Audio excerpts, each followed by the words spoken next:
How many times have you prescribed sales training for your company because you need sales training? You know what I mean? You've got a problem with sales, and the answer is, as always, well, we need sales training. And that becomes the objective, to have sales training because, we need it. Well, that doesn't make a lot of sense. And today, I'm going to tell you exactly what your sales training objective should be. This is Sales Untraining, a very different kind of sales podcast. 3 out of 4 salespeople are failing. They're falling short of their revenue. Why doesn't sales training work? That's what this sales podcast is about. It's your weekly sales strategy guide designed to rewire your sales brain. Welcome to Sales Untraining. I'm Kelly Riggs. Great to have you on the podcast. Hope you'll take a moment to like and subscribe to the podcast. And I want to ask you to share it with someone who needs to be in on this conversation of how do we make sales training more effective. We spend a boatload of money to train salespeople and sadly see very little effect long term in terms of how it impacts our results. Now, are there exceptions? Sure, but systemically, there are so many problems with the way we approach sales training. I'm sometimes amazed that we do it well at all. And this is one of those things. I am just absolutely amazed at how often I have conversations with people. In fact, someone will contact me and say, Kelly, we're going to have a sales meeting and we'd like to integrate some sales training, and we want to talk to you about coming and join our sales meeting because we need sales training. Okay, great. So why are you doing sales training? And this is the part where they look at me like, maybe you're not the best choice. What do you mean? Why do we need sales training? Kelly, we need to increase sales. Sales are down. Revenues are flat. Margins are compressed. Whatever the nature of the problem, they look at me like, isn't this pretty self-evident? You do sales training because you need sales training because, sales aren't where we'd like them to be. My second favorite answer is, well, we're always trying to get better. Okay, so we're doing sales training because we're trying to get better. Now, they don't mean it that way, but when you get people into a deeper dialogue, they start to understand, you know what, I really haven't thought this through. So do you understand that having sales training because we need sales training is kind of like assessing a football game and saying, what's the problem? We need to score more points. Okay. Yes. I mean, isn't that true for anyone and everyone? Well, we're losing too many games. We need to win more games. So we need to practice. Right. You need to practice because you need to score more points because you need to win more games. Wow. That's deep thought right there. So how do we change practice? I mean, it's the same thing. Is we need sales training because we need more sales, and that's your objective. Yes. So I'll ask them, so what are the results that you're looking to create? What kinds of things do you want to change? What behaviors do you need to see change as a result of the training? How are you going to reinforce the training? How do we get leaders to integrate these new things into their habits so they can make them new habits for the people that work for them? Now, it's kind of like the armchair quarterback in football. We're sitting up in the stands, our team's getting thrashed, and we realize that there's a lot of things they don't do well. And, we take offense with their play calling and the way the line blocks and the quarterback play. And we're sitting up at the stands. We can all see all this very clearly. And so we're saying the nonsense that we're hearing from the coach in the, the post-game question and answer is silly because it's obvious what the problem is. And yet, when you talk about it from a sales perspective, they don't have the same analysis. Why is that? Right? Because now suddenly I am the coach and I'm the one that's responsible. So I get defensive and it's, it's not my fault and it's the economy and on and on and on and on it goes. But there comes a point in time when you're having a conversation with the executives, or maybe you're the business owner and you're saying, man, we need to impact our results. I got it. We need sales training. Well, let's talk about what the real objective is, because I want to make it clear, and I have this conversation a lot. Sales training is not the objective. In fact, training's not the objective. What is the objective? Behavior change. I mean, that's the objective of sales training. I want to see people change behaviors, but that's a step above where I need to go first, and that is that they need to learn something. See, sales training doesn't necessarily mean learning, and you can't change behaviors without learning and practice. See the stair step? Exposure to a concept, repetition and practice to learn and get better so that I can change a habit, practice that new habit until it becomes a habit that doesn't need to be reviewed on a regular basis. Well, that's a long path from sales training. I mean, you go into any kind of training exercise, you need to set the learning objectives, the behavioral change objectives, so that you can measure whether or not those changes actually gets made. But it gets a lot worse than that. I mean, that's first steps. And to understand that you're not training to train, you're training to learn, and you're not learning just to learn, you're learning to change behaviors. That's a depth of understanding that's critical when we begin the sales training process. But we've got to go a lot deeper than that, because first we have to understand what the problem is. To understand the problem that we need to address with sales training, we actually need to look at the evidence of the problem and find the real problem. So step one, what's the evidence that there's a problem? Kelly, I've already told you. Sales are not good. Sales are down. We're not meeting quota. We're not meeting objectives. Well, okay, so can you tell me the evidences of that problem? Yes, lower sales. Now see, that's back to we need to score more points. Clearly that's true, but what are the things that are impacting the fact that sales are not where they need to be? Surely you have another level of metrics that we can look at and understand. Give me the evidence of the problem. Is it because we're calling on the wrong people? Is it because we're not qualifying effectively? Is it because we do terrible discovery? Is it because we don't actually follow a sales process? We don't follow up well. We don't do good presentations, and on and on and on it goes. Most sales organizations don't have a real good finger on the pulse of the things that actually impact sales. I mean, it's amazing to go into a sales organization, describe your sales process. I'm sorry, what do you mean? What's your sales process look like? I mean, it's got to synchronize with the buying process of your customer, but you've got to take salespeople down a predictable path, or they will be all over the place. You know what most people's sales process is? Their process is, I get a lead, I run out there, get an appointment, show them our products, I talk about us and who we are, and show them the product, and close, don't you know? Always be closing. Ooh, yikes. And then we do follow up. Did you get my proposal? Have you looked at my proposal? Have you evaluated my proposal? Are you ready to move forward on my proposal? So many people get ghosted. So many sales get stalled. It is absolutely unbelievable. How do you unstall a sale? Well, more importantly, how do you keep from getting that sale stalled?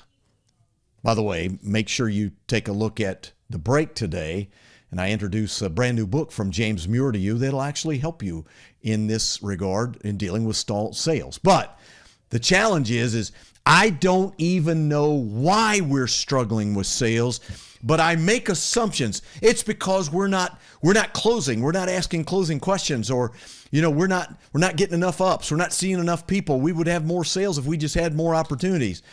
Do you manage your pipeline? Do you have milestones for your pipeline? No. See, I need to see evidence of the problem, because if we're going to train salespeople, we need to address specific behaviors, and we need to change those behaviors. So when we start to talk about we've got declining sales, let's just ask a bunch of questions. And that question is the same every time. Why?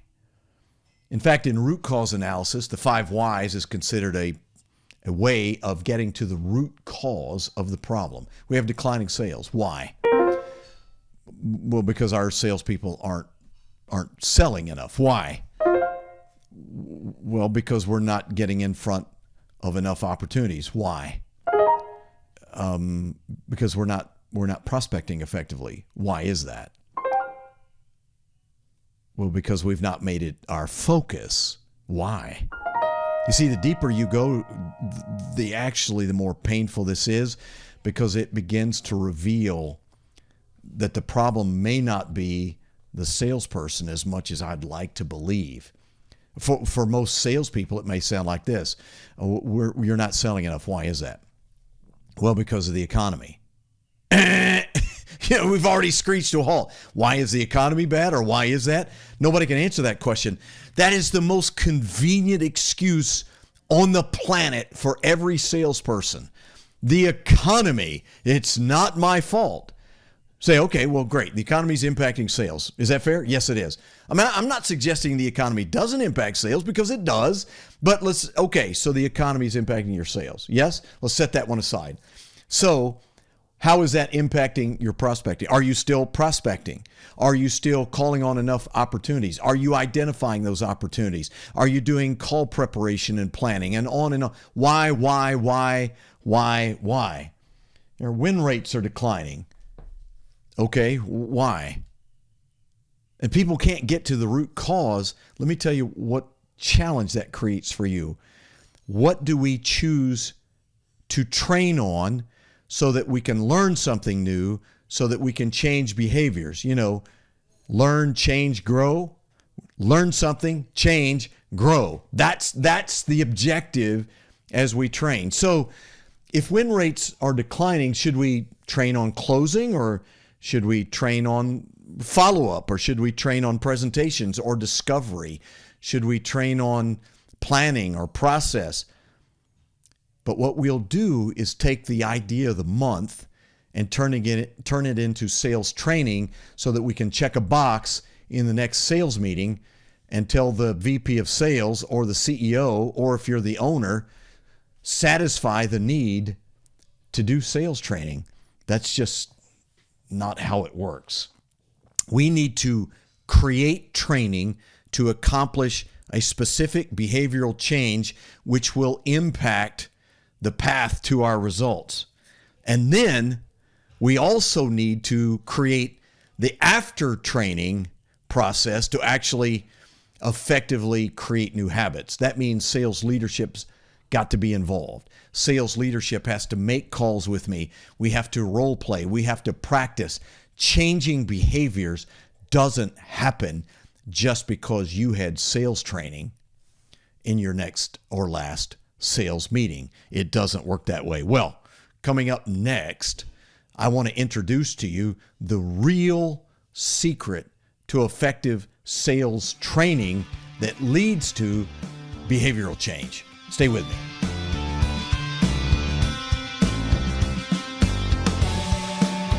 Hey, I want to take a moment and tell you about a brand new book you absolutely must add to your sales library. It's by James Muir. You may remember James from this book, The Perfect Close. Phenomenal book. If this isn't your library, start with this one first. But absolutely amazing. And by the way, full disclosure, I shamelessly rip off the ideas in The Perfect Close, and I have James's permission to do that. Well, because I recommend this book to every one of my clients, anyone that I work with. But now I'm also recommending this book, Unsticking Deals, just out by James Muir as a follow-up to The Perfect Close. Tell me you've never had a deal get stuck. You can't, because all of us have that problem. And he goes into great detail in this book about how to deal with it. First off, if you've got deals right now, they're stuck, he's going to give you 5 strategies, 5 key plays for dealing with deals that are stuck right now. Amazing stuff. But the better part of the book is, how do you keep deals from getting stuck in the first place? Preventing deals from sticking, what causes stuck deals, how to deal with those, and strategies, full of strategies and tactics to make your sales life easier. Listen, if you're serious about the sales profession, you want to be in the top 5%, top 10%, then learning is a part of the process. And this is one of those books that's going to help you get better right now in the profession of selling. I really strongly urge you to get a copy of Unsticking Deal. Welcome back to Sales Untraining, as we talk about sales training for the sake of sales training. I mean, obviously that's the answer. You know, if we address the problem by providing training, then we've done our jobs. Well, no, not so much. I mean, sales training for the sake of sales training is absolutely useless and a tremendous way to waste money. You know, bring in an expert to train on something that we don't actually change behaviors, we don't impact the thing that really is impacting lack of sales and so forth and so on. I go back to this analogy of looking at your football team and they're not winning and you have all kinds of ideas about what they should do differently.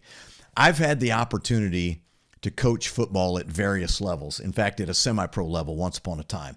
And I can tell you how difficult it is to call plays in the moment, you know, when you've got seconds to make a decision and you're trying to evaluate the defense and you're trying to deal with a number of challenges that you recognize and understand that your team has, and you can't call certain plays. And the people in the stands are screaming at you to do X, and you know that doing X puts your people in a position to fail consistently because we just simply don't have the personnel to do it. We can't block. We can't run a screen game. We can't get receivers open because we lack skills.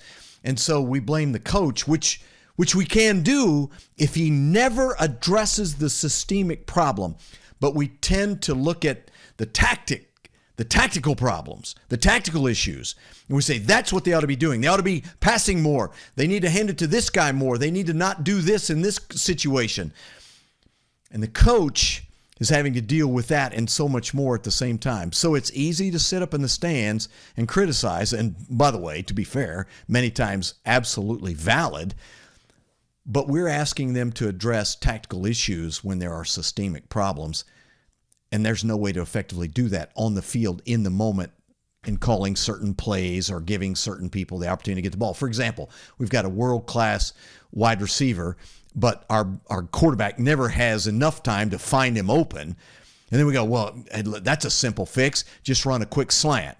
I mean, you know, he can take the snap and deliver the ball right now, except the defense knows that as well as I do, and they take that away. And so now what do we do? Well, we run a different route. Well, they take that away. But if we need to develop a play and it takes more time and linemen can't block, then our quarterback's running for his life, and now he's hurt, and now he's got a confidence problem, and now he's not able to look to the second and third level because he never has enough time to do that. And we are on that coach. Again, many times very justified. But we're wanting them to solve systemic problems in the moment of calling a play a tactical solution. Can I be clear? You cannot solve a systemic problem with a tactical solution. Apply this to your sales training. You've got a sales process problem and you're trying to train on handling objections. It's not going to work. You want people to learn how to prospect when you have people who are not hunters and will not hunt. That's a problem. But they're evaluating the systemic cause of the problem is the real secret to sales training. Now, I mean, don't you hate it when an expert says, I'm going to give you the secret? Well, the real secret in sales training is to be targeted in addressing specific issues that actually impact the root cause, the systemic cause of the problem, not to just put a Band-Aid on a huge problem and say, we had sales training. That's what it gets down to. Is as a coach, I have to be able to say, if we're not scoring more points because we're not moving the ball, is it because we have the wrong offensive scheme? Is it because we have the wrong personnel? Are we trying to run an offense that our personnel won't allow us to run? Is it because we don't have the right quarterback, or is it because the quarterback is not protected? If they're not protected, why not? Should we change the offensive scheme to fit the personnel that we have? So many coaches, and I'm not talking about the pro level, although it does exist, but so many times at high school and junior high levels, even college levels, you see people say, this is the scheme we're going to run, and they don't have the people for it. They simply cannot do what they expect or want to do and yet they just keep doing it harder and more of it. So we have a pass-heavy scheme, 75% pass, and we still lose games. We're still not scoring enough points. We just needed to work harder. We need more training. That's the wrong approach. Once you identify root cause, you can begin to systemically impact those root causes, and now you can change behaviors. I've done this with enormous numbers of sales organizations. They say we need sales training, and you get them into a deep conversation, and they realize right now sales training is not your problem. Your problem is you have the wrong people. You have the wrong structure. You have the wrong compensation. You don't even have the plan to go out and effectively reach the right opportunities, and yet you want to solve the problem with some sort of tactical sales training. The reason most organizations struggle to improve is they're not willing to address the foundational problems. That's the secret. What is the foundational problem? And let's build a solid foundation before we start deciding what decor we're going to put on the walls of the house. We have a foundation problem. We have a framing problem. We have a roof problem. We have a structural problem. We have, a problem with electric or utilities or whatever. You can't solve the problems of what does it look like if you have bigger problems underneath. You have to solve those first. And that's why most sales teams struggle and lose confidence and can't move forward, because they're not addressing the root cause sales behaviors that will actually move the needle to increase sales or to increase win rates or to increase margins. That's the secret. Find out the root causes. And if you need an expert, get an expert. They're out there. They're everywhere, including me, but they're everywhere, and they can help you identify the root cause. But listen, sales leaders, please do not have sales training just so you can say you trained your salespeople. I'll see you next time.